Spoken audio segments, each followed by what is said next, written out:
அனைவருக்கும் வணக்கம். நாம் இப்போ பார்க்க போகிற ரெசிபி கோதுமை கச்சாயம்.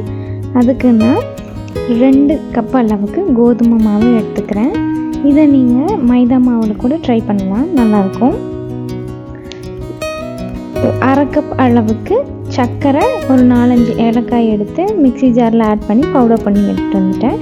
அடுத்தது வாழைப்பழம் ஒரு வாழைப்பழத்தை மிக்சியில் போட்டு நல்லா ஸ்மூத்தாக கிரைண்ட் பண்ணி எடுத்து அதையும் மாவு கூட ஆட் பண்ணி மிக்ஸ் பண்ணிக்கிறேன்.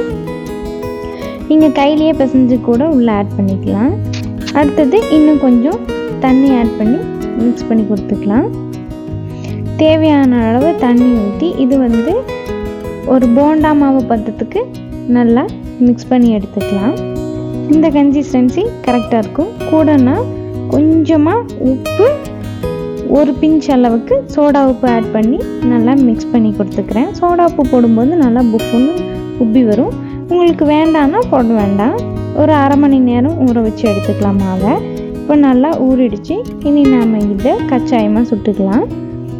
எண்ணெய் நல்லா காஞ்சதுக்கப்புறமா ஸ்பூனில் எடுத்து இந்த மாதிரி போட்டோன்னா நீல வாக்கில் ஒரு ஷேப்பில் அழகாக கிடைக்கும். பாருங்கள், இது மாதிரி ஸ்பூன் எடுத்து சைடில் இந்த மாதிரி எடுத்து விட்டோன்னா நீட்ட வாக்கில் கிடைக்கும். எண்ணெய் எவ்வளோ ஊற்றிருக்கோமோ அதுக்கு தகுந்த மாதிரி நம்ம போட்டு எடுத்துக்கலாம்.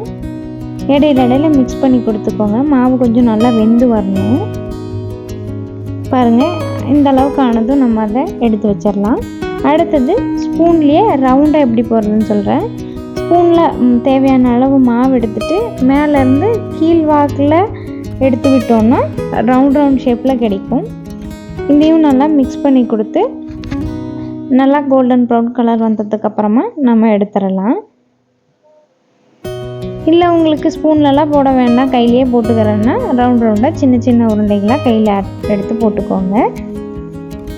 இந்த மாதிரி 3 விதமாக நம்ம ஒரே கச்சாயத்தை டிசைனாக சுட்டு எடுத்துக்கலாம்.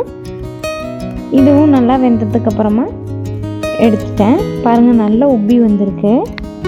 வாங்க இனி நம்ம இதோட கன்சிஸ்டன்சி எப்படி வந்திருக்குன்னு பார்க்கலாம். பாருங்கள், அமுத்தும் போது நல்லா புசுன்னு இருக்கு.